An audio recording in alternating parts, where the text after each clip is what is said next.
ओम शांति। आज भगवान के महावाक्य है कि इस संसार में दिल नहीं लगाना है, संसार से अपना मुख मोड़ लेना है। तो संसार से मुख मोड़ने की बात भगवान कह रहे हैं। तो मुख मोड़ने का अर्थ क्या है कि जो हमारी दृष्टि है संसार को देखने की, वह दृष्टि चेंज हो जाए। जिस तरीके से अभी हम संसार को देखते हैं, अगर वही दृष्टि भगवान में आने के बाद, ज्ञान को समझने के बाद भी हमारी अगर दृष्टि नहीं बदली, तो फिर हमारे विचार भी नहीं बदलेंगे। हाँ, तो जरूरत इस बात की है कि फिर हम संसार को देखें तो देखें कैसे। देखने का तरीका अगर हमें आता है संसार को, तो फिर हमारा जीवन जो है वो परम आनंद वाला हो जाता है।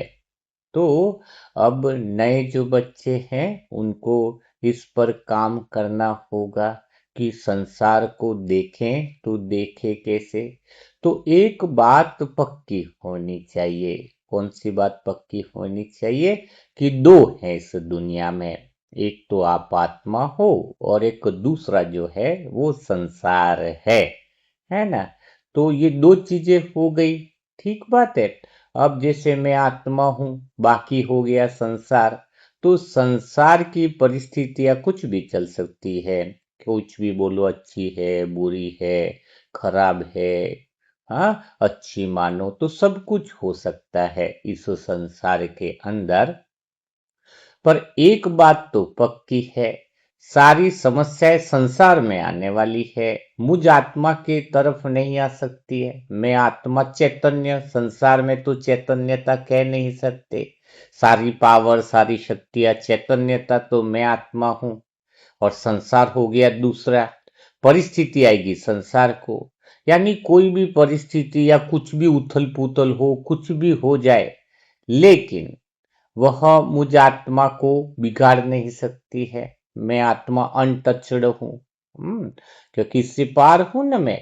तो पहली बात क्या हो गई इस दुनिया में कि दो चीजें हैं। सारा संसार मान लो, चाहे कोई सहयोग हो रहा है, कोई घटना हो रही है, या कोई भी चीजें हो रही है संसार की, वो कोई भी चीजें अगर हो रही हैं, तो उसमें यह बात हमें समझनी होगी कि मुझ आत्मा को कोई नुकसान नहीं पहुंच सकते, पॉसिबल नहीं है।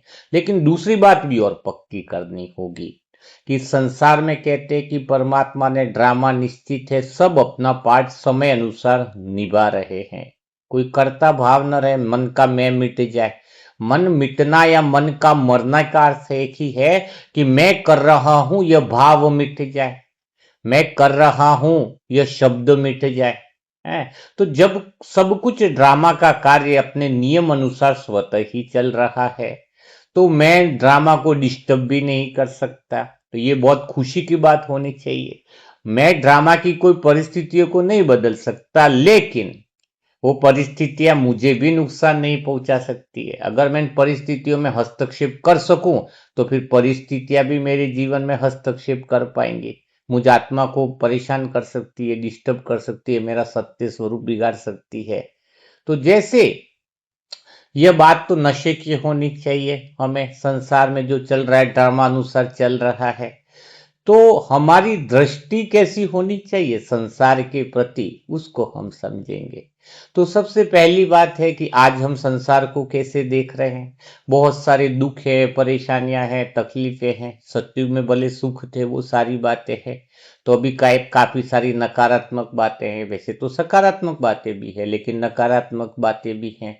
तो पहले एक बात आनी चाहिए, एक प्रश्न अंदर से नए लोगों को आता है, ऐसा दुख का संसार क्यों बना है? भाई सतयुग त्रेतायुग था तो ठीक था, सुख ही सुख था, वैसा ही रहते।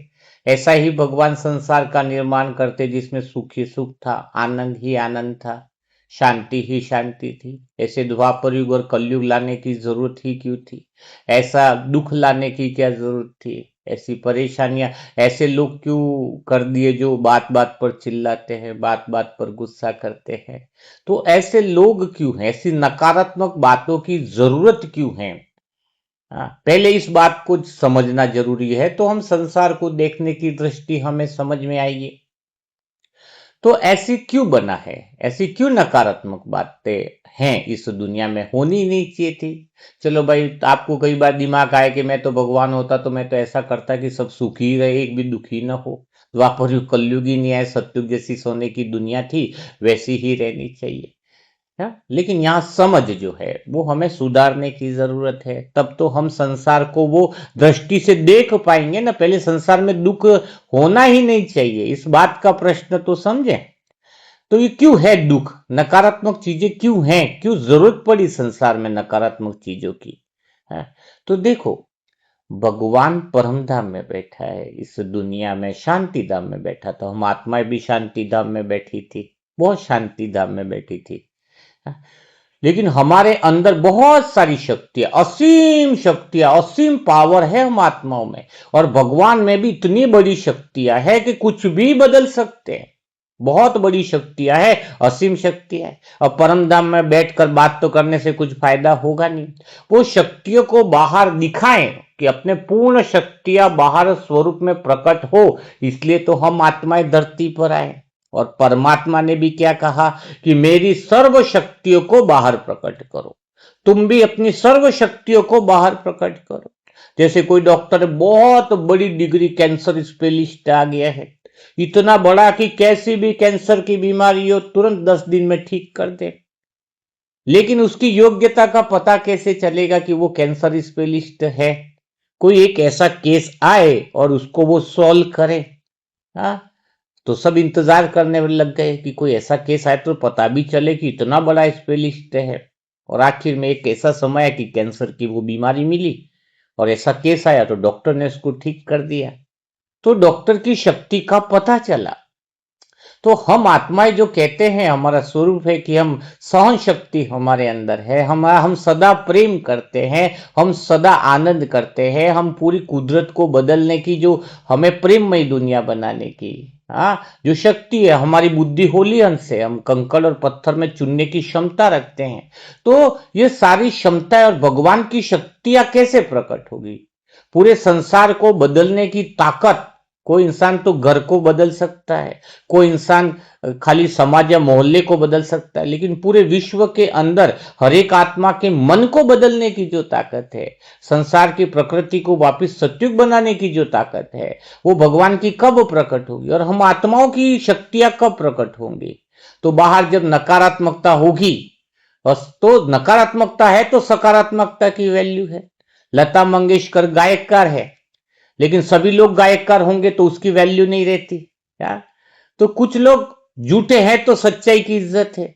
कोई लोग भगवान को याद ही नहीं कर रहे हैं, तब तो हम भगवान को याद कर रहे तो इज्जत है। सभी लोग एक साथ ही बैठ जाए कल से, अभी से सभी लोग ओम शांति में और सब लोग योग करें, तो फिर क्या इज्जत है, वैल्यू है। तो दोनों चीजें इसलिए प्रकट हुई है इस द्वापर युग कलयुग में, ताकि हम अपनी शक्तियों को पूर्ण रूप को प्रकट सके।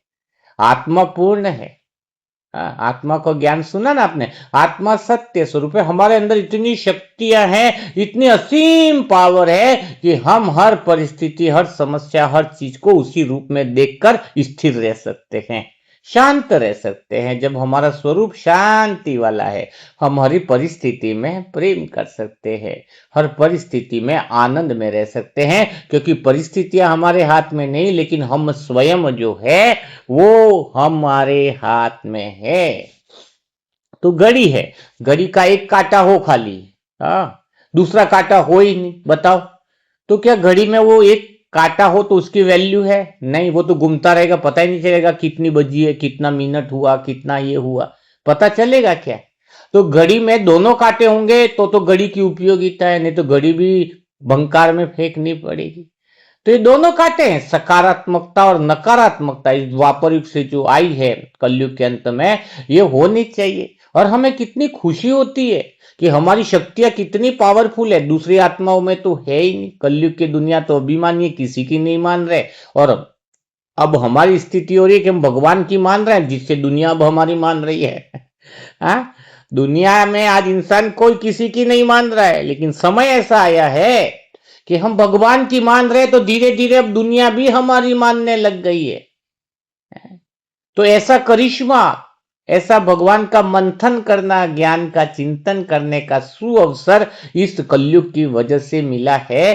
तो यह जो नकारात्मकता है, जो दुख है, जो अशांतियां बाहर चल रही है, वो भी जरूरी है। तभी तो भगवान की महिमा हुई, तभी तो तुम्हारे मंदिर में तुम पूजने योग्य बने, वरना तो मंदिर ही नहीं बनते, तुम्हारी पूजा ही नहीं होती। हाँ, अंत समय में देखना कितना लोग तुम्हारी लाइन लग जाएगी, सोचो जरा। लेकिन ये कब लगेगी? जब हम अभी अपने पूर्ण स्वरूप को प्रकट करें। तो आत्मा के पूर्ण स्वरूप को प्रकट करने के लिए, भगवान के पूर्ण स्वरूप को प्रकट करने के लिए, ये संसार जो दुख का भी चल रहा है वो बहुत ज्यादा जरूरी है। ठीक है, डॉक्टर है तो पेशेंट तो होना चाहिए ना, दुखों को दूर करने वाले। भगवान का नाम है दुख हरता है, सुख करता है। दुख होवे नहीं तो दुख करता सुख करता, कहलाएगा कैसे भगवान, बताओ? नई सृष्टि का रचयिता है, पुरानी सृष्टि को बदलेगा ही नहीं, तो उसकी महिमा कैसे, आरती कैसे गाएंगे? है, दुख हरो भगवान मेरे। हाँ, तो दुख तो हरेगा भगवान, तब तो उसकी महिमा है, और वो उसका गुण है भगवान का। सबके दिलों के दुख को हर ले वो, पर दुख होंगे तभी तो सुख देगा।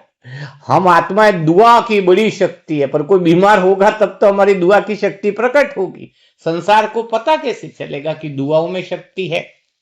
दुआ किसको देंगे? कोई कोई तकलीफ में ही नहीं है, तो दुआ की शक्ति कैसे पता चलेगी? कल किया ना, हो हेमराज भाई को होश ले आए, डॉक्टर हैरान हो गए, 24 घंटे में होश ले आए। कितना आप लोगों की दुआओं की कमाल है, जो असंभव था, बोले कोमा में जाएंगे।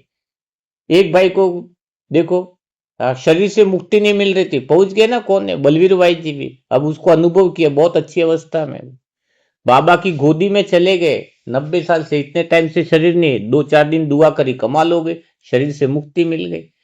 हेमराज भाई जी को होश आती। दुआओं की कमाल हम कब दिखा पाए, हमारी शक्ति है अंदर, कब दिखा पाए? जब बाहर दुख थे, परिस्थितियां थी।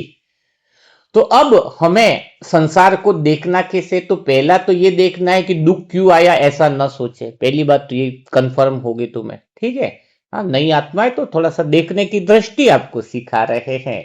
तो आपकी देखने की दृष्टि होनी कैसी चाहिए? आपकी दृष्टि होनी चाहिए सम्यक दृष्टि, समभाव वाली दृष्टि, समान दृष्टि। जिस वक्त हो गई, तुम सत्य के करीब आ जाओगे, सत्य ही स्वरूप जो है वो प्रकट हो जाएगा। तो दृष्टि कैसी होनी चाहिए तुम्हारी? सम्यक होनी चाहिए, समान होनी चाहिए। अब समान कैसे होगी, इस बात को बहुत अच्छे से समझना। तुम सबको समान कैसे देखोगे?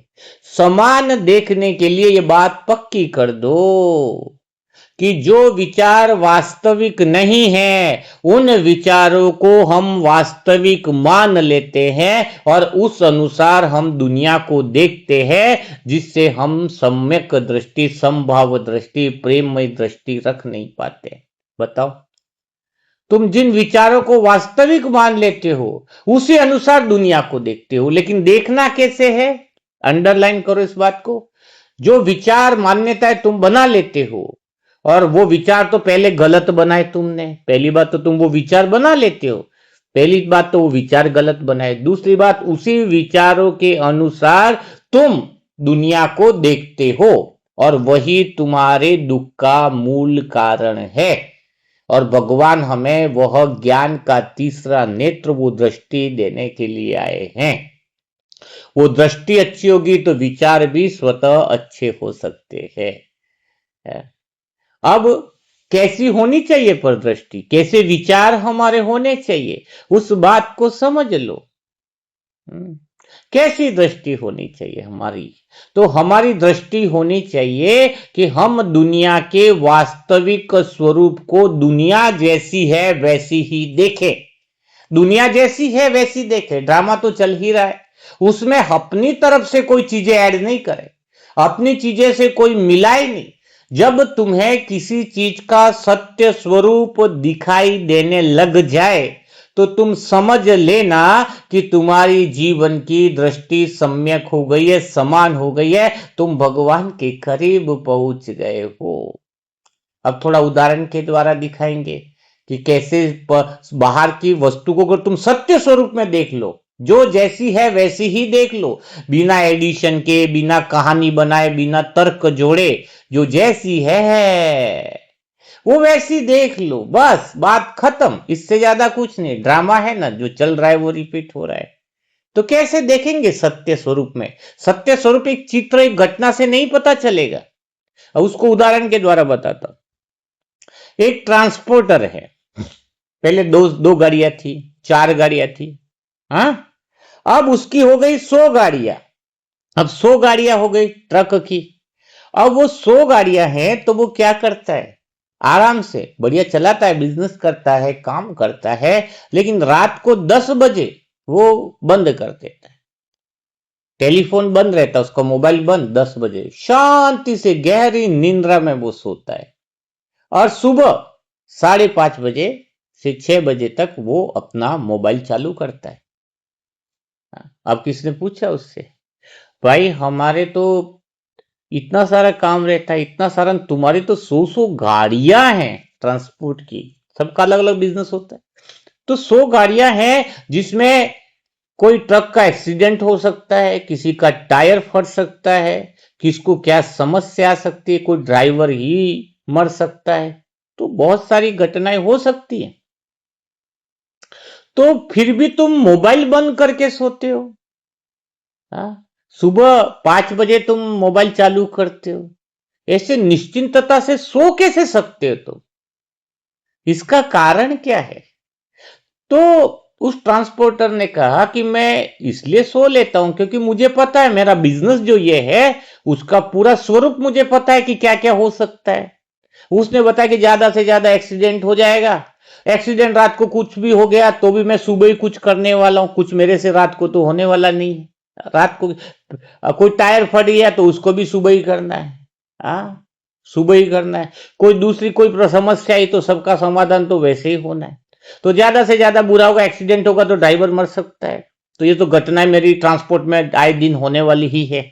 ऐसे बोलूं कि नहीं होने वाली, ऐसा तो है नहीं। 100 गाड़ियां है, कभी किसका टायर फटेगा, कभी किसी का एक्सीडेंट होगा, कभी किसका क्या होगा, कई नए ऑर्डर भी आ जाएंगे, ये भी होगा, हाँ, बिजनेस 2 गुना भी बढ़ जाएगा। तो ये ट्रांसपोर्ट का काम लेकर बेटा, तो उसका स्वरूप है कि एक्सीडेंट भी होगा, टायर भी फटेंगे, गाड़ी खराब भी होगी तो भी सुबह ही तो ठीक कराने के लिए टोले वालों को बुलाना पड़ेगा, रात को कहां बुलाएंगे वो? तो होना तो सब कुछ सुबह ही है, बाकी जो करना है वो तो वहां के लोग ही करेंगे, जो अपन तो वहां पे जाने से रहे बोले रात को, हा? तो वो क्यों निश्चिंत रह पा रहे? हम एक घटना में उलझ जाते हैं कि उसने ऐसा बोला वैसा नहीं। वो पूरी घटना का एक स्वरूप बना दिया है। वो बोले इतना निश्चिंतता से जीता है, उसकी कोई बीमारी, क्योंकि उसने क्या है, इसका स्वरूप का अर्थ क्या है? सामने की स्थिति को सत्य स्वरूप में देखना, तो कभी तुम परेशान नहीं होगे। वो दृष्टि तुम्हारी ऐसी होनी चाहिए, स्वीकार भाव की। तो उस ट्रांसपोर्ट का स्वरूप क्या है कि ये सारी घटनाएं तो होनी ही है, और रात को मैं कुछ कर नहीं सकता, और सुबह करूंगा, जो भी होगा देखा जाएगा, जो भी होगा, जो जो बातें आएंगी उसको देखेंगे। तो ये तो जिंदगी भर उसका चलते रहना है, तो उसने वो स्वीकार कर लिया है वो सत्य स्वरूप को। और हमारे जैसे रात को एक गाड़ी में ड्राइवर ने फोन नहीं उठाया तो टेंशन में आ जाएगी, और एक गाड़ी का ये हो गया वो हो गया। अगर हम सत्य स्वरूप को स्वीकार न करें तो हमें धंधा ही नहीं करना चाहिए, धंधा ही नहीं करना चाहिए, हाँ? तो सत्य स्वरूप को स्वीकार कर ले, किसी चीज को, सत्य स्वरूप को, जो जैसा है वैसा अपनी कहानी मत बनाए, कहानी नहीं बनाए, हाँ? कहानी अगर बना दी ऐसा क्यों वैसा क्यों, तो फिर हम फंस गए। तो हम मन के वो हमारा जो विचार को वास्तविक मान लेंगे, इसने ऐसा क्यों किया, वैसा क्यों किया, वैसा है, तो हम स्वरूप को नहीं देख रहे, जो जैसा है वैसा नहीं देख रहे, उसको हम बिगाड़ रहे हैं, अपनी कहानियां बना रहे हैं, तो फिर तो हम गए। अब जो जैसा है, जो स्वरूप है, अब कल परसों की बात है, एक भाई बोला कि भाई जी बच्चा शादी कर रहा है, थोड़ा सा हमें बता दो, थोड़ा कुमार भी रहा वो, ज्ञान में भी चला, बोले थोड़ा सा घर वाले हैं तो शादी तो करनी पड़ेगी। बोले क्या है, बोले पर बाकी थोड़ा सा ज्ञान दे दो, समझ दे दो। हाँ, शादी करे तो बोले शादी कर ले, कोई दिक्कत थोड़ी है, पर अपने स्वरूप को, पत्नी के स्वरूप को पहचान लेना। स्वरूप यानी कलयुग में जो स्वरूप है उसको पहचान लेना, प्रश्न नहीं करना, स्वीकार करना। थोड़े दिन प्यार से रहेगी, थोड़े दिन के बाद झगड़ा भी होगा बातों पे, स्वीकार कर लेना। सासू माँ रिश्ते निभाने पड़ेंगे, नहीं निभाओगे तो थोड़े चिढ़ेंगे, तो नई बात मत समझना कि ऐसा क्यों हुआ। थोड़े टाइम बाद तुम्हारी मम्मी को बहू से तकलीफ होगी, पता होना चाहिए, ये पूरी सत्य स्वरूप देख लेना पहले से, कोई परेशानी नहीं होनी चाहिए कि वो माँ क्यों परेशान है, अरे बहू से माँ क्यों परेशान है, माँ बहू से क्यों परेशान है, सास मुझसे क्यों परेशान है। हाँ? वो नई नई चीजें मांगेंगी, साधन मांगेंगी, एक खत्म होगा दूसरा मांगेंगी, ये पूरा स्वरूप है। और बाकी के स्वरूप जो है वो तुम्हें दिख जाएंगे। प्रश्न मत उठाना कैसा क्यों है, वैसा क्यों है, कहानी मत बनाना। शादी कर रहे तो पूरा स्वरूप देख लो, सत्य स्वरूप जो है, जो अभी तक दिखाया जा रहा है, उसके बाद प्रश्न क्यों करते तुम। कोई सास है, बच्चे की शादी करी, बहू है तो बहू आई, तो उसमें बोलने की क्या जरूरत है। कल वो अपने से ज्यादा हस्बैंड का ही ध्यान रखेगी, ये कलयुग का स्वरूप है। उसमें हम बोले हमें पूछा नहीं, ये पूछ लगा देते हो। पूछ ही तो परेशान कर रही है। इसने मुझे नहीं पूछा, बहू ने हमें नहीं पूछा, वहां गए उसने पानी के लिए नहीं पूछा, हमने इतनी सेवा करी, दीदी ने हमें नहीं पूछा, घर में मैं इतना करता हूं लेकिन मेरे को कोई पूछता नहीं है, पूछता नहीं है। ये पूछ जो है, सत्य को देख नहीं रहे हो, वहां पूछ लगा रहे हो, तो फिर आंखों से फिर उसके अनुसार विचार बना रहे हो। कोई पूछता नहीं, वो पूछ लगा करके विचार लगा रहे हो तुम, सत्य स्वरूप को नहीं देख रहे हो, फिर अपने अनुसार विचार बना रहे हो। भाई शादी होगी बेटे की, बहू की होगी, ठीक है, अब ये तो हमें पक्का होना चाहिए। अब उसके बीवी भी बीमार है घर में, और उधर पता चला कि हम बुजुर्ग हम भी बीमार हैं, वो पहले लेके चला गया बहू को, वो भी तो फंसा पड़ा है, बहू को नहीं ले जा, पहले बीमार है तो वो टेंशन में, और इधर जाएगी इसको। तो अपने को सत्य स्वीकार करना है भाई, पहले उसकी जिम्मेदारी है, अभी वो अपना नहीं है, अभी वो पहले उसको लेकर के जाएगा, फिर अपना इंतजार करो, फिर अपने को लेकर के जाएगा। उसमें तुम सत्य को स्वीकार कर दो, स्वरूप को देख लो, ये स्वरूप है। लेकिन हम रोते कहां रहे, बेटा बहू को पहले ले गया, हमें तो पूछा ही नहीं। अरे तुम पूछ क्यों लगा रहे हो, तुम्हारे दुख का कारण तुम स्वयं हो, वो कारण बनाना ही दुख का कारण है। तुम सत्य को देखना नहीं चाह रहे, और भगवान हमें सत्य के दर्शन, खाली आत्मा के सत्य के दर्शन नहीं करा रहा है, संसार के भी सत्य के दर्शन करवा रहा है। और संसार कैसा हम समझ गए। कोई पत्नी झगड़ालू है तो तुम क्यों बदलना चाह रहे हो, स्वीकार क्यों नहीं कर रहे हो। दोष तुम्हारे अंदर है कि वो ऐसा कर दे, अरे वो आत्मा सत्य, उसका रोल है, वो शिकायत कर रही है तो उसके स्वरूप है ऐसा, सिंपल सी बात है, स्वरूप है ना उसका। ज्ञान लेना मतलब क्या है, ज्ञान क्या है, अच्छा बताओ। ज्ञान उसको बदलने का ज्ञान नहीं है। ज्ञान है कि वो कैसा है वो देख लेना, ज्ञान है। तुम कह रहे हो ज्ञान वह है जो इसको बदल देना। ड्रामा को भगवान नहीं बदल सका, हम क्या बदलेंगे। ज्ञान यानी समझ क्या है, तुम ज्ञान को उल्टा ले लिए। ज्ञान का मतलब है कि बच्चा कैसा है उसका स्वभाव देख लो, परख लो, ऐसा है, वो ज्ञान है। तुम ज्ञान उल्टा लगा रहे हो। तुम्हें पता चला कि बहू कामचोर है तो तुम खाली स्वभाव पता लगा लो। तुम्हें कहानी क्यों बना रहे हो गली मोहल्ले में कि बहू कामचोर है, ऐसी मिली हमें, ये मिली, ये तो होना ही है, किसकी कामचोर मिलेगी, किसकी झगड़ालू मिलेगी, किसी की तारीफ करने वाली भी मिलेगी। तुम्हारा काम है खाली पहचान लेना। ज्ञान का काम क्या है, ज्ञान का अर्थ क्या है, जो मिला हुआ दिखे उसको अलग देख लेना ज्ञान है। जैसे दूध में पानी मिला हुआ है, दिख रहा है, मिला हुआ है, लेकिन दोनों मिले हुए को अलग अलग जान लेना, खाली जान लेना, बदलना कुछ नहीं है, वही ज्ञान है। शरीर से आत्मा मिली हुई दिख रही है, दोनों मिले हुए हैं। संसार से हम मिले हुए दिख रहे हैं कि हम संसार में ही है, संसार हम में, ऐसा लगता है, लेकिन दोनों अलग अलग हैं, उसको जान लेना। हाँ, यही ज्ञान है, यही समझ है। हाँ, तो तुम्हें ज्ञान का अर्थ तुम उल्टा ले रहे हो। ज्ञान भगवान ने तुम्हें बदलने के लिए दिया है। संसार में जो चल रहा है वो ऑटोमेटिक होगा, खाली जो चल रहा है उसको देख लो, जान लो। भगवान ने तुम्हें ये नहीं बोला कि सत्युग जो है वो तुम्हें लाने का अर्थ, तो भगवान ने नहीं कहा कि तुम्हें बिल्डिंग में बनानी है। थोड़ा सा पृथ्वी पे इधर से पेड़ों की सफाई कर दो, इधर सत्युग लाते, खराब नदी है उसका कचरा निकाल दो जा करके। भगवान ने ये तो नहीं बोला सत्युग लाना है। इसका अर्थ क्या बोला भगवान ने तुम्हें? भगवान ने ये तो नहीं बोला कि चलो वहां पे भाई दिल्ली में जाओ, 4 प्लॉट बुक करो, उधर सोने के महल बनाओ। ये तो भगवान ने बोला ही नहीं। मतलब बाहर की चीज तो भगवान ने बोले ही नहीं है। बाहर तो सब कुछ स्वतः है, खाली क्या चल रहा है जान लो, लेने के लिए बोला है। जब सत्युग होगा, बिल्डिंग होनी, वो सब स्वतः ही होना है, तुम्हारे हाथ में नहीं। भगवान ने कहा है तुम आत्मा हो और तुम्हारा ज्ञान, तुम्हारा मन, और तुम दुनिया को जान लो कि कैसी है। जान लेना ही आत्मा का काम है। देखना है, जानना है, स्थिर रहना है। क्या चल रहा है वो जान लेना ही बहुत बड़ी बात है। दुनिया का इलाज स्वतः ही हो जाएगा। कोई फोड़ा होता है, डॉक्टर के पास जाते, फोड़ा हो गया, बोले फोड़ा, दवाई दी, ठीक नहीं हुआ, बोले दवाई खाई भी नहीं उसने। अब फोड़ा, बोले बोले ऑपरेशन, बोले ऑपरेशन अभी होगा नहीं, फोड़ा बढ़ेगा तो ऑपरेशन होगा। ये फोड़ा इतना है, न दवाई से भी ठीक नहीं हो रहा है, न ऑपरेशन हो सकता, थोड़ा बड़ा हो जाने दो। तो दुनिया का स्वतः ही ये ड्रामा, भगवान सबका ऑपरेशन समय पर कर देगा, तुम्हें इसकी फिक्र लेने की जरूरत ही नहीं।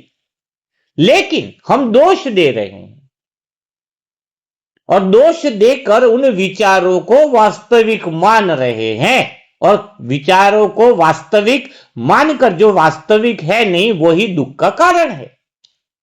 तुम्हें जानने को बोला है, और तुम आत्मा को बिना प्रतिक्रिया के, प्रतिक्रिया क्यों? प्रतिक्रिया तब देते हैं हम जब प्रश्न उत्पन्न होता है, ये ऐसा क्यों, वैसा क्यों, वैसा, अरे वैसा क्यों क्या? स्वीकार कर लो। तुम स्वीकार करने का मतलब क्या है? अच्छा ये बता, स्वीकार का मतलब है जो जैसा है वैसा देखकर स्वीकार कर लो। भगवान ने भी तो हमें स्वीकार कर लिया। हमने इतने पाप किए, हमने इतने बुरे कर्म किए, हमारा जैसा पाप कर्म करने वाला कोई है ही नहीं। हाँ, हम शुरुआत से आए, तो भगवान ने तो प्रश्न नहीं उठाए। क्या बोला भगवान की लाइन क्या है? पहली लाइन क्या थी? तुम जो हो, जैसे हो, मेरे हो। प्रेम क्या है? सच्चा प्रेम क्या है? जो है, जैसा है वैसा स्वीकार करो, लेकिन दोष देने की आदत है। सत्य को जान लेना है।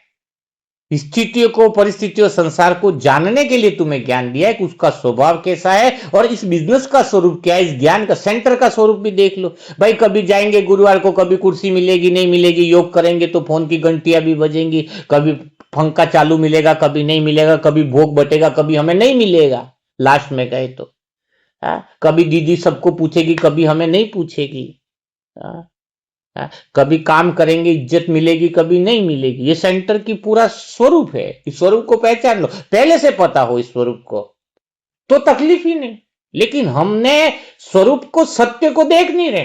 किसी के गए, मासी मौसा मामा गए, मेहमान गए, बोले वहां पे तो आज तो बहुत बढ़िया खाना भी अच्छा ही बनाएंगे, इतने टाइम बाद जा रहे मेहमान नवाजी है, थोड़ा ये मिलना चाहिए, वो मिलना चाहिए, वो मिलना। तुम्हें उसका स्वभाव संस्कार पहले से पता होना चाहिए। सत्य, उसका सत्य स्वरूप कुछ भी मिल सकता है। कभी कभी मूड हो तो अच्छा बनाती है, कभी नहीं है तो अच्छा नहीं बनाती। कभी मूड अच्छा है तो पानी के लिए भी नहीं, पानी के खाने के लिए भी पूछेगी, और मूड अच्छा नहीं तो पानी के लिए भी नहीं पूछती है। अब तुम इसके पीछे पड़ जाओ, ये पानी के लिए भी नहीं पूछती है। ये रावण की जो पूछ है, हनुमान की जो पूछ है, पूछ जली तो लंका जली। ये जो पूछ है कि मुझे कोई पूछता नहीं, मुझे ये कोई पूछता नहीं, मुझे ये कोई करता नहीं, पूछ जले तो समदृष्टि आवे। एक का योग नहीं लगे। एक ने तपस्या करा, साधु को बोले मेरा तो इधर तो बहुत शोर है आश्रम में, इसलिए मेरे योग नहीं होता है, मेरी इसलिए साधना नहीं होती। संत को बोला शिष्य ने कि मेरा योग इसलिए नहीं होता क्योंकि मेरे यहाँ पर सब लोग डिस्टर्ब करते हैं, सब शोर करते हैं। बोले उधर थोड़ा सा दूर चला जा, वहां पे पेड़ वेड़ सब है और वहां पे बिल्कुल शांति है, वहां पर योग लगा। संत ने कहा। दूसरे शिष्य तो जबकि आश्रम में भी लगा रहे थे। बोले कोई कोई बोलता रहता है, इधर बातें करता है, बोले वहां पे बैठ जा, वहां पे तो दिक्कत नहीं है। और वहां पर बैठकर ध्यान साधना करने लगा। तो ध्यान साधना करने लगा तो वहां पे थोड़े टाइम के बाद वो अकेले बैठा था, तो उसको डर लगने लगा, थोड़ी शेर की आवाज, चीते की आवाज आ गई है, बोले कहीं खा ना जाए। गुरु को बोला ये तो ये और बेकार काम है, इधर तो देखो ना, कभी चीता की आवाज आ रही है, परेशान शेर की आवाज, इतने सारे जानवरों की आवाज आ रही है, मैं इधर नहीं योग कर सकता हूं। हाँ? अब किसको दोष दे रहा है? शेर और चीते को। पहले किसको दोष दिया? आसपास वाले लोग शोर करते। बोले एक काम कर फिर, तो ये अपना नदी है, समुंदर है, एक नाविक था, तो बोले तुझे नाव तो चलाने आती है? उस शिष्य बोले हाँ। बोले एक काम कर, वहां समुद्र दिख रहा है ना, उसके बीच में चला जा और वहां पर योग कर, भगवान को याद कर ले। ठीक है। अब वो वहां पर चला गया, बोले इधर शांति, आराम से बैठा योग करने के। थोड़ी देर योग किया, वहां पे तो कोई जानवर नहीं, कोई शोर करने वाला नहीं, एक खाली नाव उससे टकरा गई। टकराते वो चिल्ला उन्हें उठा कि तुम्हें अक्कल नहीं है कि फिर यहां भी डिस्टर्ब करने आ गए। फिर पीछे देखा, ये तो नाव खाली है, कोई नहीं, खाली नाव टकरा गई। अब किसको दोष देवे? अब किसको दोष देवे? वहां पे तो भाई लोग शोर कर रहे थे, लोगों को दोष दिया। इधर शेर चीते की आवाज है, उसको दोष दे रहा है। इधर तो खाली नाव है, कहीं से ऐसी पड़ी हुई थी, तो समुद्र में हवा की झोंकों से आ रही होगी, टकराएगी। अब किसको दोष दे? खाली नाव को तो दोष दे नहीं सकते। तो योग उसका लग ही नहीं रहा था, क्योंकि एक्चुअल में कमी उसके खुद के अंदर थी। और खुद के अंदर कमी क्या है? दोष दूसरों को देना, ये सबसे बड़ी कमी है। दोष दूसरे को देना, यही सबसे बड़ी कमी है। तो हम अपनी कमी को देखें। एक्चुअल में संसार में कोई दोष है ही नहीं। पत्नी ऐसी, वो ऐसा, वो वैसा, क्योंकि हम उसके स्वरूप को स्वीकार, सत्य को देख ही नहीं रहे। जैसा है वैसा देख लो, फिर तुम्हें प्रॉब्लम क्या है? और ये इतना बड़ा तो भगवान ने तुम्हें ज्ञान दिया है। अब भगवान ने तुम्हें दिया है कि यहाँ पे अभी कलयुग चल रहा है, सब अपना ही भला चाहते हैं, इसमें कौन सी बड़ी बात है? सबकी चाहते अपनी है, नकली प्रेम दिखाती है दुनिया। और परमात्मा तूने इतना दिया है दाता, है इतना दिया दाता ने मुझको, जितनी मेरी औकात नहीं, इतना दिया दाता ने मुझको, जितनी मेरी औकात नहीं, यह तो तेरा कर्म है दाता, मुझ में ऐसी कोई बात नहीं। सच में हमें भगवान ने जो दिया है अभी इस समय, उतनी हमारी औकात नहीं है, उतना भी हमारे पास होना नहीं चाहिए। इससे ज्यादा दिया है भगवान ने, और तुम भगवान का शुक्रिया अदा नहीं करोगे। है? ये तो हम तो कहेंगे कि उसकी मेहरबानी का है बोझ इतना, जिसे मैं चुकाने के काबिल बन जाऊं तो बहुत बड़ी बात हो जाए। हर एक ब्राह्मण आत्मा, संगम योगी जो आत्मा है, जो भगवान की बनी है ना, हर एक बीके भाई, उसके पाप कर्म और बोझ ज्यादा है, सच में कह रहा हूं। लेकिन उससे ज्यादा भगवान ने दिया है। इस बात को अगर कोई इंसान समझ ले, तो रात और दिन, हर पल, हर श्वास भगवान को शुक्रिया अदा करे।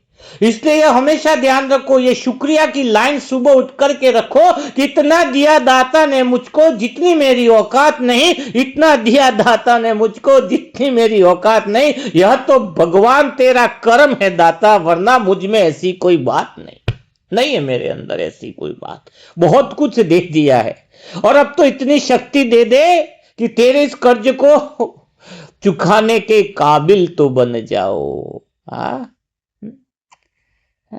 लोग घर छोड़ने की बात करते हैं, मैं कहता हूं मन को भगवान में जोड़ दो। घर छोड़ने से क्या होगा? मन को जोड़ दो ना भगवान से। मन जोड़ जाए भगवान के साथ, ये मन में जो है दृष्टि बदल जाए, संभव आ जाएगी फिर तुम्हारी दृष्टि। तुम संसार की हर एक आत्मा के सत्य स्वरूप को बिना प्रतिक्रिया के, बिना क्या क्यों के स्वीकार कर लोगे, तो तुम्हारे जीवन में आनंद प्रकट हो जाएगा। हाँ? एक बार कहते हैं ना कि ये मेयर मेरा क्या मतलब है, इसका मर्म क्या समझे? कबीरदास जी ने कहा, कबीरदास जी ने क्या कहा? कबीरा खड़ा बाजार में, लिए लुखाटी हाथ, जो घर फूके अपना चले हमारे साथ। सभी शिष्य को क्या बोला? वो चलने लगे कबीरा के साथ, लेकिन नहीं, कबीरा ने क्या बोला? तुम मेरे साथ तो चल सकते हो, लेकिन शर्त है। क्या शर्त रखी? तो कबीरदास जी ने क्या कहा? उनका क्या है प्रसिद्ध कि कबीरा खड़ा बाजार में, लिया लुखाटी हाथ, जो घर फूके अपना चले हमारे साथ। जो अपने घर में आग लगाएगा वो मेरे साथ चलेगा। 3 शिष्य को मशाल दे दी रात को, वही मेरे साथ चलेगा जो अपने घर को फूंक देगा। तो 3 शिष्य में तीनों शिष्य मशाल लेकर के वापिस आए। तो पहले 2 शिष्य को पूछा कि तू अपना घर क्यों नहीं जला पाया? वो बोले मैं गया तो था घर के पास, घास की कुटिया पूरी बनी हुई थी, पर मेरी हिम्मत नहीं हुई, उसमें कोई रह नहीं रहा था, तो भी घर में कुटिया को मैं नहीं जला पाया। बोले इतनी बड़ी मेहनत से बनाई है, मैं भला मेरी कुटिया को कैसे जलाऊं? दूसरे को पूछा, बोले मेरे साथ भी यही हुआ, गया था जोश में लेकिन कुटिया को जला नहीं पाया। तीसरे को बोला तू कुटिया क्यों नहीं जला पाया? उसने बोला कि मुझे मेरी कुटिया दिखी ही नहीं, क्योंकि जब से आपसे मिला हूं तो तन मन धन तेरा, का लागे मुझको मेरा। तो जब मैंने भगवान को ही समर्पित कर दिया है तो इस संसार में ढूंढने निकला तो मेरी कुटिया कुछ मिली ही नहीं। तो जब तुम्हें मेरा इस दुनिया में कुछ रह जाए, बाकी लगे तुम्हें, तो वो जले नहीं, ये मेरेपन की पूछ जले। मेरेपन की पूछ जले तो आगे बढ़े। अब मेरेपन की पूछ जले कैसे? मेरेपन की पूछ जले कैसे? नदी अगर 2 किनारों के बीच में बहती है तो समुद्र तक पहुंच जाती है। नदी 2 किनारों के बीच में बहे तो समुद्र तक पहुंच जाती है। हमें भी अपने जीवन के मन की सरिता को 2 दिशाओं के बीच में बहाना होगा, नहीं तो नदी अगर 2 किनारे ना हो तो तालाब बन जाएगा, और तालाब की वैल्यू नहीं है। नदी बन गई तो सागर में मिल जाती है। कौन सी 2 किनारे हैं? वो 2 किनारे हैं शिक्षा और दीक्षा की। मन जब शिक्षा और दीक्षा दोनों के अंदर चलने लग जाए तो जीवन जो है भगवान के प्रेम में लवलीन हो जाता है। पहली बात तो सिखाई संसार को देखने के सत्य स्थिति के सत्य स्वरूप को। आज घर परिवार में जो जो भी आत्मा उसके स्वरूप को स्वीकार कर लो, देख लो, खाली जान लो वो कैसा है क्या है। साथ में कंडीशन मत लगाओ ये बदल जाए, ये हो जाए, वो हो जाए, फिर तुम अपने विचार को वास्तविक बना लोगे, फिर तुम वो देख नहीं पाओगे। तुम अपने आनंद में रहो, बाकी सब कुछ ठीक है। और जो जैसा है मजे, फिर मजा आएगा तुम्हारा, फिर उनके ऊपर दया आएगी तुम्हें, तुम्हें कोई वो चीज नहीं लगेगी। ये ऐसा क्योंकि घड़ी में दोनों कांटे जरूरी हैं। नकारात्मकता है तो सकारात्मकता की वैल्यू है। नकारात्मकता है तो सकारात्मकता की वैल्यू है। तो आ जाते हैं हम उस बात पे जहां पर हम कहते हैं कि मन जो है 2 किनारों के बीच में वो बहने लगे। शिक्षा और दीक्षा। शिक्षा और दीक्षा क्या है? एक गांव में एक संत पहुंचे, तो संत थे बड़े जबरदस्त। संत इतने पावरफुल थे, इतने जबरदस्त थे, बहुत पहुंचे संत थे। पूरी दीक्षा करी, पूरा मतलब प्रवचन किया, पूरी कथा करी। संत ने कहा लास्ट दिन के मुझे साक्षात्कार हुआ है कि यहां पर एक देवी का मंदिर बनना चाहिए। उन्होंने एक भाई को निश्चित किया, उसको बोला कि भाई तू तू थोड़ा जानकार लग रहा है, समझदार भी लग रहा था वो भाई। वो पंडित की तरह ही था, वो बहुत अच्छा था, हर बात को अच्छे से समझा लेता था जो संत बोलते थे। तो तू इधर शाम शाम के समय प्रवचन भी करते रहना, मंदिर भी बनाना है, और 2-3 महीने बाद मेरा वापिस आना होगा। लेकिन इधर देवी का मंदिर होगा तो पूरा गांव जो है वो भगवान की आराधना करेगा, बैठकर सत्संग करेगा। इस गांव में एक भी मंदिर नहीं। तो बस ठीक है, वो पंडित और एक दूसरा भाई भी था, वो भी उसके काम में लग गया। तो वो पंडित शाम को प्रवचन देता कि मंदिर बनाने का मजा कुछ अलग है, जो मंदिर बनाए उसकी तो बात ही कुछ अलग है। सबको मोटिवेट करता, अच्छा अच्छा ज्ञान देता। मंदिर का काम भी शुरू कर दिया बड़े युद्ध स्तर पर, किसने क्या सहयोग दे रहा है, कोई क्या दे रहा है, वो शाम को मोटिवेट करता, फिर उमंग उत्साह डालता, बड़े अच्छे अच्छे प्रवचन देता, जीवन में रखा ही क्या, ये क्या है, वो क्या है। बताओ। और दूसरा भाई एक था, थोड़ा सा गरीब था, वो उसको कुछ बोलना नहीं है, वो भी सहयोगी बना दिया था उसके साथ में कि तुम दोनों ध्यान रखना। वो अपने हाथ से भी मेहनत करता, थोड़ा पैसा कहीं से लाता था कमाकर, वो भी इस मंदिर के कार्य में इसने लगा दिया। थोड़ा अपनी मजदूरी और टाइम निकालता था, उसके बाद का टाइम बैठा था, रात और दिन उसी मंदिर की सेवा में लग जाता था कि भगवान की मूर्ति विराजमान। और दूसरा भाई भी हर एक को, गांव के हर एक व्यक्ति को समझाता कि तुम्हें मंदिर बनाना है, सहयोग करना है, तुम्हें ये करना है, सहयोग करना है, तुम्हें वो करना है, सहयोग करना है, तुम्हें ये करना है। आसपास के गांव में सब कुछ करती है। और उसके प्रवचन, उसके मुख में भी बड़ी ताकत थी, बड़ी पावर थी उसके अंदर। तो लग गया। हम्म लग गया, सभी काम में लग गया। हम्म अब बात क्या आती है? हम्म अब 3 महीने बाद आ गया, साधु जी आ गए। साधु जी आगे मंदिर बन के तैयार हो गया। तो मंदिर बन के तैयार हो गया, मूर्ति विराजमान हो गई बहुत अच्छे से। तो बहुत अनुष्ठान वगैरह हुआ। तो इसमें यह हुआ कि इसमें एक यजमान को बैठाना पड़ेगा। तो संत तो पहुंचे हुए थे, यजमान किसको बैठाए? इतना बड़ा यज्ञ हो रहा है। तो उसमें यह देखा गया कि यज्ञ में जो सबसे बड़ी मंदिर में पुण्य आत्मा रही है, उसको बैठाना चाहिए। गांव वालों ने बोला कि आप ही डिसीजन लो। संत महात्मा को बोला कि जो भी तुम्हें पुण्य आत्मा लगे, जो भी तुम्हें सही लगे, उसको बैठा दो यहां पे यजमान के रूप में। तो संत ने कहा कि ठीक बात है, मैं तपस्या करूंगा, भगवान से मार्गदर्शन लूंगा, इसके बाद फिर इसमें मैं बैठाऊंगा। तो भगवान के वो ध्यान साधना में बैठा। और फिर दूसरे दिन उसने बताया कि ये भाई जो वो थोड़ा गरीब था, जिसने बहुत मेहनत करी थी, मंदिर का दिन रात ध्यान रखता था और अपना कमाई हुआ धन भी उसमें लगाता था, उसका नाम अनाउंसमेंट किया और उसको बैठाया यजमान के लिए। तो दूसरा भाई बड़ा क्रोधित हो गया। वो सोचने लगा, कितनी बड़ी, मैं हर एक को ज्ञान देता था, समझाता था, पूरा टाइम में सब कुछ लगा दिया। हाँ, और वास्तव में उसने पूरा टाइम लगा दिया था उसने। तो उसने बताया कि संत जी को कि थोड़ी ये कृपा करो, मुझे लालच नहीं, पर थोड़ा सा ये बताओ कि इस भाई को तुमने कैसे कर दिया? हाँ, ये भाई पुण्य आत्मा कैसे निकली? मैंने भी तो सब कुछ किया, दिन रात सबको समझाता था, सब कुछ करता था। तो संत ने कहा, तुम एक चीज में पीछे रह गए। तुमने मेरी भी ज्ञान ग्रहण किया और मैं इतना प्रवचन कराया, उस बातों को भी तूने सुना।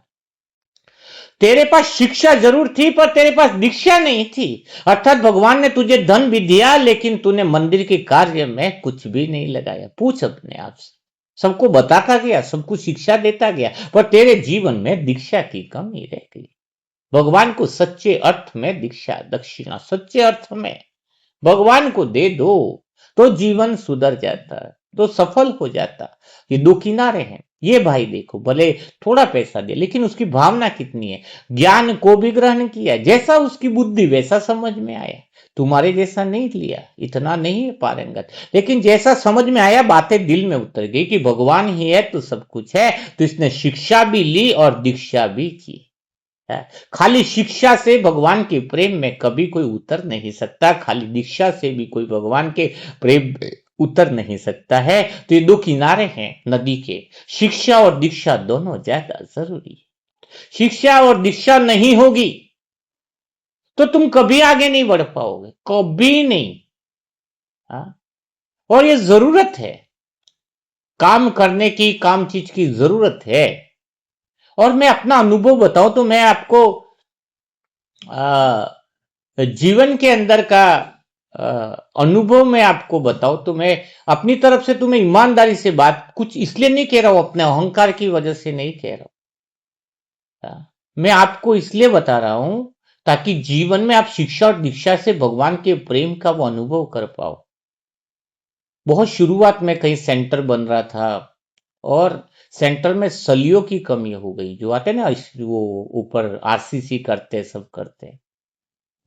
मेरे पास कुछ ही जमा पूंजी थी शुरुआत में, तो समर्पित भाव से भी अकेला ही रहता, पर वो भाव तो कि बस ये था कि इतना पैसा तो बचा के रखना है। पर मेरा कुछ अलग था। बाबा भी कहता है थोड़ा 10% अपना लिए भी रखो, पर मेरे को पता कि मैं मर भी जाऊं तो भगवान के पास ही तो पहुंचूंगा, मुझे किस बात की फिक्र है।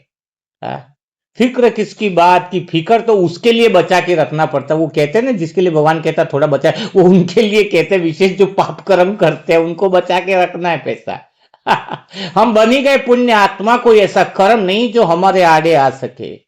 इतनी मेहनत, इतनी शिद्दत से परमात्मा को मेहनत करो, इतनी शिद्दत के साथ भगवान के प्रेम में डूब जाओ कि हमारा क्या होगा, हमें किस बात की फिक्र है। तो मैंने क्या किया, सारा लगा दी, 50-100 रुपया रखे, क्या करें। अब उसकी वो भी पूरा नहीं तो पूरा उसको लगा दिया। आगे पीछे नहीं सोचा क्या हुआ, लेकिन बाद में धीरे धीरे परमात्मा कहते हैं कि उसके प्रेम में डूबने लगा, शिक्षा और दीक्षा। तो उसके बाद मेरी मन की स्थिति पूरी बदल गई थी, क्योंकि वो समर्पण भाव था भगवान के प्रति। कोई किसी से सम्मान लेना है, कोई मुझे पूछे न पूछे, उसका तो कोई था ही नहीं, क्योंकि ये तो हम संसार के स्वरूप को देख लिए थे। हाँ, तो वो स्वरूप, यानी कौन सा स्वरूप मैंने बताया, मन का। जरूरत है, आज भी किसी भाई बहन को तकलीफ हो जाती है, मनसा परिवार में कितनी सारी में 2-4 आत्माएं तो आती है, जिसको कोई राशन का तकलीफ है, किसको दवाई का प्रॉब्लम है, किसको क्या प्रॉब्लम है। क्योंकि उनको बता रखा, आज भी अनाउंसमेंट है, मनसा परिवार ये जो बना है वो नाम के लिए नहीं है। परेशानी है, तकलीफ है, टास्क करे, रेगुलर करे, धन की समस्या की, राशन पानी नहीं है, तकलीफ है, नंबर दिया गया 7202921969। आधे घंटे में आपको कहीं से भी व्यवस्था होकर के आपके पास राशन सबका पैसा पहुंच जाएगा। अभी जिस जिसको वादा किया तब से चल रहे हैं उनकी राशन। खाली जरूरत है कि तुम भगवान को याद करो, ये कंडीशन जरूरी है, लेकिन तुम भगवान को याद न करोगे तो सहयोग नहीं मिलेगा। तो ये दो चीजें हैं, कौन सी है, शिक्षा और दीक्षा। मन जब शिक्षा और दीक्षा के दोनों किनारों के बीच में बहता है तो जीवन प्रेम की मंजिल तक पहुंच जाता है, भगवान के घर पर पहुंच जाता है, उस प्रेम की नगरी में पहुंच जाता है, प्रेम में डूब जाता है, डूब जाता है। क्योंकि हमें सत्य देखने के लिए बोला गया है ना, बाहर का सत्य तो देखे, कि अभी सेवा में हमें जरूरत है, उसकी सत्यता को हम न देख पाए और पूछते रहे ऐसा क्यों वैसा क्यों। तो जो पूछता है, जिसकी पूछ लगी है, एक अंधा था बड़ा परेशान, इतना परेशान, भूख लगी उसको, कुछ है नहीं खाने को, तो उसका दोस्त मिल गया रात को 9 बजे, बोले मुझे इतनी भूख लगी कि पूछे ही मत, मुझे कुछ तो खाने को ला करके दे दे। अब करे तो करे क्या, दोस्त बोले सभी जगह घुमा फिरा, कहीं को एक जगह पूछा भाई कुछ है क्या खाने को, कुछ भी बचा तो बता, हमारे दोस्त को खिलाना है। बोले कटोरा दिया, खीर दी, बोले खीर दी, ले भाई खीर तो मिली। अंधे को बोला ले ये खा ले, बड़ी मुश्किल से खीर मिली है। अंधा बोले खा तो लू लेकिन टेंशन है। बोले क्या, पहले ये बता खीर कैसी होती है। दोस्त ने बोला एक तो इतनी रात से मुश्किल से लाया और तू भी प्रश्न पे प्रश्न पूछ रहा है। बोले खीर सफेद होती है। फिर अंधा टेंशन में, और सफेद कैसा होता है। अब वो दोस्त बोले ये ठीक मिल गया, बोले सफेद है ना, वो बगुला जैसा होता है। फिर अंधा टेंशन में, बगुला कैसा होता है। तो दोस्त ने फिर हाथ से इशारा किया, ऐसा हाथ ऊंचा करके, आके से हथेलियां टेढ़ी करके, उसकी जो मुंह और वो था उसका इशारा करके समझाया। तो अंधे ने हाथ लगाया, पूरे उसके हाथ को टच किया, बोले हाँ है। तो बोले खीर इतनी टेढ़ी होती है तो मैं खाऊंगा कैसे, गले में अटक जाएगी, लात मार दी उसको। तो वैसा ही है, जब पुण्य बनाने का काम आ जाए, पुण्य बनाने की सेवा आ जाए, और वहां पे क्या क्यों और प्रश्न में जो उलझ जाता है, वो कभी भी पुण्य कर ही नहीं सकता है, कभी पुण्य नहीं कर सकता है। पुस्तक प्रकाशन का काम है, वो सोचे कि हमने दूसरे करेंगे ना, हमें क्या करना है। अरे भाग्य तो तुम्हारा बन रहा था ना, अभी भी सेवाएं तरसे जन के भाग्य तो तुम्हारा बन रहा है ना। कितनी जगह पहुंचाने की व्यवस्था हो रही है, कितनी जगह की तैयारियां चल रही है, कितना बड़े स्तर पे काम हो रहा है, और तुम प्रश्नों में उलझ गए। तो तुम्हारा किसका नुकसान ही किसका हुआ। हा? नुकसान किसका है, जिसका भाग्य में प्रश्न ज्यादा, जिसके अंदर तर्क है। मैंने बताया ना कि तार्किक बुद्धि वाला व्यक्ति कभी भी भगवान से प्रेम नहीं कर सकता। इसलिए कहते हैं प्रेम अंधा होता है, क्यों कहा गया है, क्योंकि भगवान के प्रेम में जो पूछेगा फायदा क्या होता है इतना लगाओ, तो फायदा क्या होता है। चाय पी रहा है, कुछ फायदा नहीं है तो भी तू पी रहा है। कोई लोग तो सिगरेट पी रहे हैं, कुछ फायदा नहीं फिर भी सिगरेट पी रहे हैं। दूसरा काम कर रहे हैं, ये पी रहे तो भी तुम्हें फायदा नहीं फिर भी कर रहे हैं, और इधर 100 रुपया लगा, पूछो फायदा क्या है। अरे मैं कहता हूं पानी में डूब जा, फायदा क्या, तेरे जीने का ही क्या फायदा। मैंने कहा जिन चीजों का फायदा नहीं है वो तो तू कर रहा है, और जहां पे तेरा फायदा हो रहा है वह पूछ रहा है कि इसमें फायदा क्या है। हाँ? वो है असुर जो अज्ञानता के सुर बजाते। बताओ, तो बात यहां समझने की है। कई लोग योग मुरली मंथन 2 दिन सुना, तीसरे दिन कम सुना, किसने बोला कि 6 दिन सुने, बीच में 2 दिन गैप कर देते। एक ने मुझे बोला भाई जी मुरली मंथन मुझे बहुत मजा आता है, पहले मैं सुना था तो 8-10 दिन मुझे इतना फायदा हुआ पूछा नहीं, लेकिन बीच में 4 दिन मेरा नुकसान हो गया मुरली मंथन सुनने के बाद। इसके बाद फिर बीच में मैंने सुना। हाँ, तो क्या है इसका अर्थ। भोजन तुम डेली खाते, एक दिन पेट में प्रॉब्लम हो गई तो क्या करोगे, भोजन खाना छोड़ दोगे तुम। भाई भोजन खा रहे तुम, पेट में किसी दिन तुम्हारी बीमारी हुई, तकलीफ हो रही, डाइजेशन नहीं हो रहा, क्या भोजन बंद कर दो फिर हमेशा के लिए क्यों ले रहे हो। तो तुम्हारी बुद्धि उस समय वो नहीं थी कि जिस दिन ज्ञान को सही रीति से समझ पाओ। तो गलती किसकी है। हा? भोजन को उल्टे रूप में लोगे तो कैसे जमेगा। अब वापिस चालू कर दिया उसने, मजा आने लगा। घड़ा उल्टा हो, नल चालू हो तो पानी जाए कैसे अंदर, घड़ा सीधा करना पड़े। इसलिए यहां पर बुद्धि को सीधा किया जाता है। ये मनुष्य का जो शरीर रूपी एक यंत्र मिला है, उसको बजाने की कला तो आ जाए। उसको बजाने की कला जब तक नहीं आएगी तब तक कैसे आए, समझ में आएगा। कितना भगवान को मेहनत करनी पड़ती है, क्योंकि 10 मुंह वाले रावण है जो 10 तरह की बातें करते हैं, उनको एक तरह की बात करवाना कितनी बड़ी बात है। लेकिन फिर भी भगवान ने कहा इस बात को जो समझ ले उसकी जिंदगी बदल जाए। करना क्या है, ज्ञानी के आगे गुरु बनो, अज्ञानी के आगे चेले। ये बात पक्की कर लो। नए नए बच्चे कोर्स किया है क्या, जो समझना चाहता है आत्मा क्या है, मैं अपने मन को प्रशिक्षित कैसे करूं, मैं अपने मन को भगवान में कैसे लगाऊं, जो चाहता है, जो सुनना चाहता है, जो सीखना चाहता है, उसके लिए क्या बन जाओ, उसके लिए तुम गुरु बन जाओ। कि उसके अंदर ललक है, उसके अंदर जिज्ञासा है, सत्य तक पहुंचने की चाहत है, उसके लिए तुम गुरु बन जाओ। और जो अज्ञानी है, जिसको सत्य तक पहुंचने की कोई इच्छा ही नहीं है, वो अपने आप में अहंकारी है, मैं बड़ा, मैं ज्यादा जानता, तो उसके आगे चेले बन जाओ। डिस्कस मत करो उसके आगे। बोले हाँ तू ही तो सब कुछ है, तू ही तो जानता, काश तेरे तो दर्शन हो गए, मेरा तो भाग्य खुल गया। हम क्या करते हैं, सेंटर में कई जगह हमारा जो विजिट है, दूसरे भाई बहन मिलते हैं, दोनों में देख लेते हैं हम कि इसका गुरु बनना है हमें या इसका चेला बनना है। कई बार हमारे निमित्त आत्मा बहने कहती है कि उस भाई को समझा के आओ। हम 2 मिनट बैठते हैं, थोड़ी बात शुरू करते हैं, उसके मुख से पता चल जाता है ये ऐसा वो अपने ही ज्ञान को सुनाना चाहता है। तो हम क्या कहते हैं, फिर हम बन जाते हैं चेले।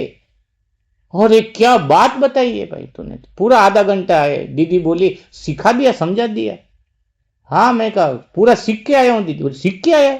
बोले दीदी वो तो महान आत्मा अंदर बैठी है, वो तो गुरु है। बस निकल गए, बात खत्म। तो कहां चेला बनना है और कहां तुम्हें गुरु बनना है, परख तो हो। और तुम घर में आसपास जो सुनने को तैयार नहीं है, उनके तुम गुरु बनने के लिए पड़े हो। अरे उनके तो चेले बन जाओ, कुछ न कुछ तो सिखाई देंगे। बंद घड़ी भी 2 बार तो सही टाइम बताती है, कुछ अच्छा ही होगी तो देख लो, बाकी उसको वो सिखा नहीं सकते तुम। हाँ, उसको तुम सिखा नहीं सकते। कुपुत्र और सुपुत्र को पहचानो तो सही।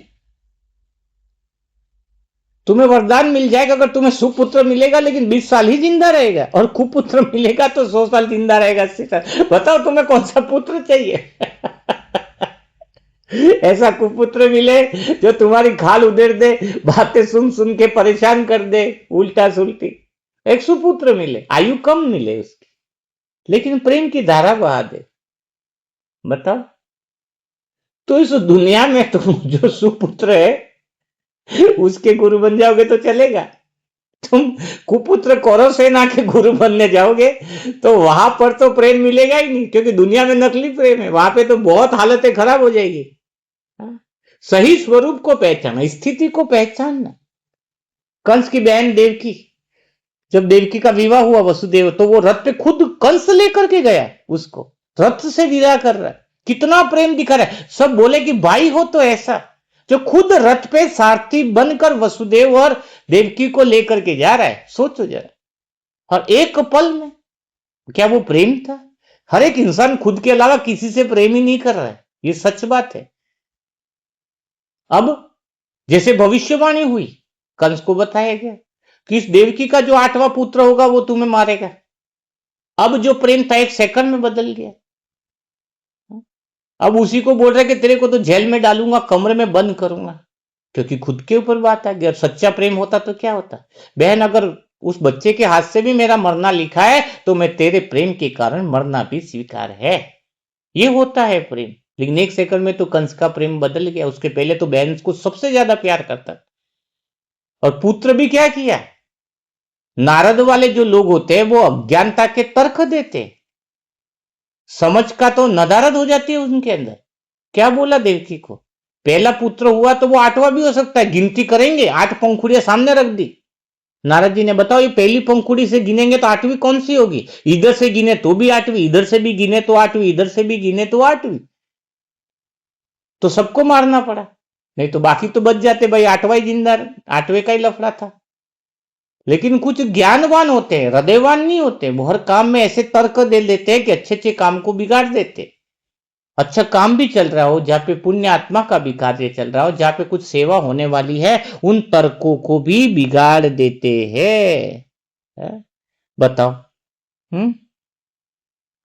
इसलिए कहा गया कि कोई ज्ञानी मिले तो उसका गुरु, उसको गुरु बन जाओ, लेकिन कोई अज्ञानी मिले तो क्या बन जाओगे?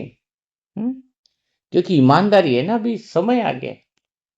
कुत्ते में ईमानदारी बची है, इंसान में नहीं बची है। कुत्ते को तुम घर के बाहर रोटी दो, अगर घर की रोटी है, अपन ने दी है, तो वहीं पर बैठकर खाएगा कुत्ता। और अपन नहीं है और बाहर रोटी पड़ी है, अगर वो चुराएगा तो उस जगह पे नहीं खाएगा रोटी, वो लेकर के 2-3 मकान छोड़ करके कोई गलियों की वहां पर जा करके खाएगा। कुत्ते को भी पता है चोरी की रोटी है। समझदारी देखो कुत्ते में, है पता है उसको कि ये चोरी की है। तो समझदारी तो सब में है, करने को कोई तैयार नहीं। विचार दुनिया में लगाओ, विश्वास भगवान पे रखो, तब जाके जीवन बदलता है। तो स्वरूप की बात आ गई है कि भगवान के भी हम स्वरूप को पहचाने तो सही। इस ज्ञान के द्वारा भगवान का स्वही स्वरूप पहचाना। स्वरूप और रूप कल बताया ना आपको कि परमात्मा शिव स्वरूप। दोस्त का स्वरूप क्या ओरिजिनल में पहचानना होगा। साजन का स्वरूप क्या है, ये धीरे धीरे हम पकड़ेंगे बातों को 1 महीने के अंदर, ताकि आप नए लोग आए, भगवान के बच्चे बने, मुझे बहुत खुशी की बात है। तो अपने अनुसार स्वरूप को पकड़ोगे तो बहुत तकलीफ हो जाएगी। एक बार भगवान का साक्षात्कार हो गया। एक भाई, वो किसान और वो थे। चलो ये बताता हूं आपको, स्वरूप मतलब क्या है। गलत स्वरूप को पकड़ लिए तो तुम भी डूबोगे, पूरी दुनिया को ले डूबोगे। एक किसान था, तो किसान और पत्नी दोनों थे। तो किसान को क्या हुआ कि रात को कोई खा रहा है, कोई आकर के वहां पर, दिन में देखता कि कोई आकर के पूरे घास और जो उसकी फसल को खा करके जा रहा है।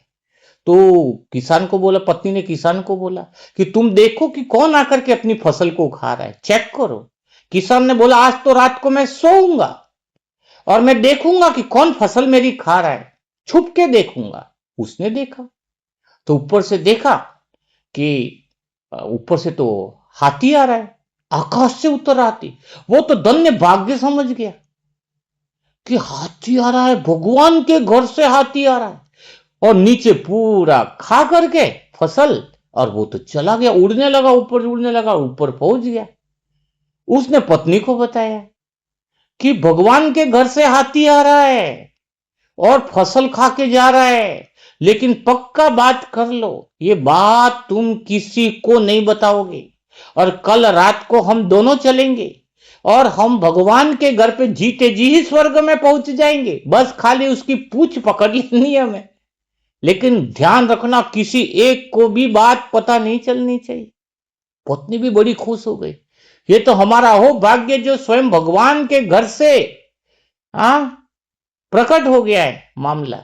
अब बता, अब दूसरा दिन रात को जाना था, उसके पहले सुबह ही उसने सोचा, कहते हैं ना कि बहनों के दिल में बात, पेट में बात नहीं पचती है, तो उसने क्या सोचा कि एक काम करती हूँ, मैं खाली अपनी पक्की सहेली को बता देती हूँ, वो मेरा कितना ध्यान रखती है, हाँ, खाली उसको बता देती हूँ, बाकी किसी को नहीं बताती। उसने सहेली को बता दिया कि रात को हमारे खेत में भगवान आते हैं, भगवान का हाथी आता है, और हमने प्लान बना दिया है कि हम पूछ पकड़ेंगे और भगवान के घर पे सीधे स्वर्ग में पहुंच जाएंगे। एक वरदान है, दिव्य चमत्कार ये दिख रहा है, लेकिन शर्त है कि तुम किसी को बताना मत। उसने अपनी सहेली को बता दिया, तू मेरी पक्की सहेली हो इसलिए मैं तुझे बता रही। अब सहेली ने क्या सोचा, उसकी एक पक्की सहेली और निकली, बोले इसको तो बता दो, हाँ, कम से कम लगे हाथ तो उसका भी कल्याण हो जाएगा, कितनी पूजा पाठ करती है।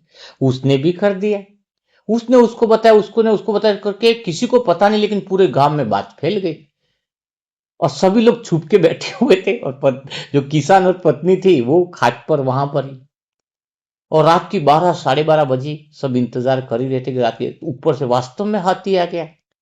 हाथी आया, वो बोले स्वर्ग से आते हो, सब ऐसी दिव्य चमक की पूछो मत, सब खुश हो रहे थे। और जैसे ही हाथी उड़ने लगा, तो पति ने कहा पत्नी को कि तू पहले जो है आज आगे। फिर पत्नी ने कहा कि नहीं नहीं, तुम्हारे द्वारा पहला दर्शन हुआ है। पति को बोले तुम पहले पूछ पकड़ लो। बस हाथी जैसे उड़ने लगा, पति ने हाथी की पूछ पकड़ ली, पत्नी ने फिर पति की पूछ पकड़ ली, हाँ, और पति की पूछ मतलब पति की टांग पकड़ ली, और जैसे थोड़ा उड़ा उसकी सहेली ने टांग पकड़ ली, क्योंकि उसने उसको ज्ञान दिया। दूसरे ने बोला कि सहेली ने मेरे को बताया, उसने उसकी टांग पकड़ ली, और पूरा गांव छुपा हुआ था, एक एक करके सब इतना खुश कि सब पूरे गांव का कल्याण हो गया। सब ने एक एक करके टांग पकड़ ली, और सब उड़ने लगे, लगभग आधे आकाश तक गए, लेकिन सब नीचे से बड़ा मजा आ रहा है, और कितना मजा आ रहा है, तो स्वर्ग में पहुंच गए जीते जी, कौन कहता है हमारा पुण्य होगा। नीचे से सब लोग टंग से लटके और एक दूसरे से बातें करने लगे, स्वर्ग कैसा होगा, बड़ा मजेदार होगा, सुख ही सुख होगा, किसी बात की तकलीफ नहीं होगी, ये भगवान का दिव्य हाथी है। सब ऐसी सी बातें करें, वहां पर ऐसा होगा, वहां पर वैसा होगा, वैसा। इतनी देर में आधे आकाश तक पहुंचे थे। जो पति ने पूछ पकड़ रखी थी, उसके नीचे पत्नी ने टांग पकड़ रखी थी, उसके नीचे सहेली ने बोला, उसको सहेली ने बोला कि सहेली ने बात की कि वहां पे लड्डू भी मिलेंगे। तो जो पति की पत्नी ने पकड़ बोला हाँ लड्डू भी मिलेंगे, ये भी मिलेंगे। तब नीचे की पत्नी ने पूछ लिया अरे वहां पे गणेश जी भी होंगे? बोले सभी तरह के भगवान होंगे। तो बोले गणेश जी तो बहुत इतने से ही होंगे। वो दोनों पत्नी और नीचे में डिस्कशन होगी, नहीं गणेश जी थोड़े से बड़े होंगे, थोड़ा सा दोनों हाथ में आ जाए इतने बड़े होंगे। नहीं, फिर वो टेंशन। फिर पति को गुस्सा आया, तुम्हें कुछ पता ही नहीं, गणपति जी कितने होंगे? अरे वो इतने इतने नहीं होंगे, वो इतने बड़े होंगे। करके दोनों हाथ उसको भूल गया, दोनों हाथ बड़े कर दिए उसने, इतने बड़े होंगे। इतने बड़े होते पूछ छूट गई, और वो नीचे गिर गए। तो कहने का तो पूरे के एक को सबको लेकर के डूबे। तो जो अपनी गलत मान्यताएं बना करके भगवान कैसा है उसकी पूछ पकड़ करके बैठ जाओगे तो कभी तुम भगवान तक पहुंच नहीं पाओगे। सत्य को देखने की कला आ जाए, जो विचार हमारे चल रहे हैं उन विचारों को हम वास्तविक समझ लेते हैं, और वही दुख का कारण है। हमारी पत्नी ऐसी है विचार में, भगवान ऐसा है, दो सूंड वाला है, एक सूंड वाला है, कृष्ण ऐसा है वैसा है। भगवान निराकार जो शिव है वो कैसा है, उसका स्वरूप कैसा है, और वो रूप कैसे ले रहा है, दोस्त का रूप कैसे, साजन का रूप कैसे है। हा? तो दोस्त के रूप में हमें उसके दोस्त का रूप भी हमें पहचानना है कि दोस्त का रूप क्या करेगा, साजन। तो सही पहचान नहीं होगी तो लड़ते रहेंगे, दोस्त का रूप ऐसा है, साजन का ऐसा है। हा? तो पूछ यानी भगवान की जो पकड़ है, मन जो आत्मा तक पकड़ना, सच्ची जो पकड़ होनी चाहिए वो हम छोड़ देंगे। अज्ञानता थोड़ी आ गई बिना समझ के। तो आप सभी आत्मा को धीरे धीरे सारी बातें क्लियर की जा रही है ताकि आप अपने जीवन में स्पष्ट समझ ला सको, हाँ, ताकि आपको मदद मिल सके ज्ञान को सही तरीके से समझने के अंदर। तो आज का मुरली मंथन आपको कैसा लगा? क्या आपको कुछ बातें नई समझ में आई? और ये जो बेसिक बातें सिखाई जा रही है, नई आत्माओं के लिए सिखाई जा रही है कि आज जैसे बताया गया कि मन है वो दीक्षा और शिक्षा दोनों के साथ चले। नई आत्माएं हैं तो जहाँ भी भोग लगाने का कार्यक्रम हो, जहाँ सेवा हो, नए बच्चे हो, तुम ये उम्मीद मत करो कि निमित्त आत्माएं क्या करेगी, वो क्या है, उस सब में पूछ में मत फंसो। आपका भाग्य बन रहा है, जहां भी भाग्य बना है, दीक्षा भी साथ में रखो, शिक्षा और दीक्षा दोनों चलेगी तो हमारा जो पहुंचने का जो मार्ग है वो क्या होगा, वो बहुत बहुत ऊंचाई पर पहुंच जाएगा, बहुत अच्छे से। और मैं इसलिए सत्य बोलता हूं, मैं किसी को सत्य मतलब क्या है, सत्य का स्वरूप दिखाने के लिए बोलता हूं। मनसा ग्रुप में बहुत सारी आत्माएं जो टास्क करती है लेकिन कभी भोग सेवा ही नहीं करी है। वो शिक्षा ली है, दीक्षा नहीं ली उन्होंने। जिस भगवान से उनको सब कुछ मिल रहा है, यहाँ से पालना है, तो हम जब कितना तह दिल से मुझ आत्मा का स्वयं ही भोग के अंदर बैठना भी होता है और सारी चीजें होती, तो हम उन सारी आत्माओं के लिए विशेष दुआओं का वो स्वीकार कराते हैं। तो टास्क भी कर रहे हैं, किसी में शामिल नहीं है, भगवान ने उनको किया है, हाँ, तो शामिल है, तो कितना बड़ा मजा आता है। एक बुजुर्ग माता है, 50 रुपए का भोग लगाती बुधवार के दिन, 100 रुपया भी नहीं उस वक्त की, और वो भी किसी और के फोन से लगाती। मेरे को दिमाग में आए कौन बहन है ये, लगभग ये 8-10 महीने पहले की बात मैं बताता हूँ। हर गुरुवार को अपना भोग के टास्क में पता लगाया, तो उसका तो फोन नंबर भी नहीं, पर जिस नंबर से आया था तो भी थोड़ा सा उसने एक बार बात करी कि भाई जी आपके पास पहुंच तो रहे हैं ये बुक। मेरे को पता चल गया कि 50 रुपया पहुंचा रही। मैंने पूछा बहन को, स्थिति तो समझ में आती है। बोले मैं मुरली सुनने आती हूँ, ये भाई है एक बहन है, उनके मोबाइल में मुरली मंथन आपका सुनती हूँ, डेली यहाँ सुनती हूँ। और वो लिख करके हमें देते हैं कागज पर, टास्क वगैरह होता है ना, लिख करके प्रिंट आउट निकालते हैं। बोलो अच्छा, ऐसी बात है। तो कहने का भाव, उसका भाव था, तुरंत ही उसको 5,500 रुपया बाबा ने पहुंचाए, अपन ने क्या, मनसा परिवार ने पहुंचाए। उस भाई को बोला कि तुरंत आज ही उनको फोन दिलाओ, जो वो सुन सके, किसी पर निर्भर ना रहे वो, किसी पर। और वो क्या काम करते हैं जरा बताओ। तो वहां पर उनको कुछ ऐसा मिलने का काम आता है। थोड़ी बुजुर्ग है माता, अकेली है, कोई दूसरा नहीं, बच्चे थे तो वो किसी कारणवश से वो अपना खुद की स्वाभिमानी चलाती है। बोला नहीं, उनको बोला तुम भगवान के प्रेम में मगन हो, इतनी मेहनत की जरूरत नहीं, तुम्हारी सब व्यवस्था मनसा परिवार करेगी। बात है, बात क्या होती है, समझ आती है। हाँ, तो कहने का भाव है, कई बार हमें सब चीजें जो है ना, जब किसका भोग लगता है तो उसकी स्थिति क्या चल रही है, उसकी अवस्था क्या है, उसके अनुसार भगवान का वरदान दिया जाता है। हम सत्य को देख पाते हैं कि इस आत्मा की सत्य स्थिति क्या है, तो भगवान की स्थिति को हम रख करके फिर हम वो सारी चीजें करते हैं। हम अज्ञानता वाले विचार नहीं पालते अंदर, हमारे विचार वो हो जो खाली सत्य को देखे, उसी अनुसार वरदान दे सके। तो आपको सबसे यही बात कह रहा हूं, शिक्षा और दीक्षा दोनों को लेकर के चलो, जहां पुण्य आत्मा बनने का काम मिले उस अवसर को गंवाना नहीं है। तो कल फिर हम मुलाकात करेंगे ऐसे दिल छू जाने वाले नई मुरली मंथन के साथ, नई बातों के साथ। तब तक के लिए सभी प्यारे भाई बहनों को मेरा शत शत नमन। ओम शांति, ओम शांति, ओम शांति।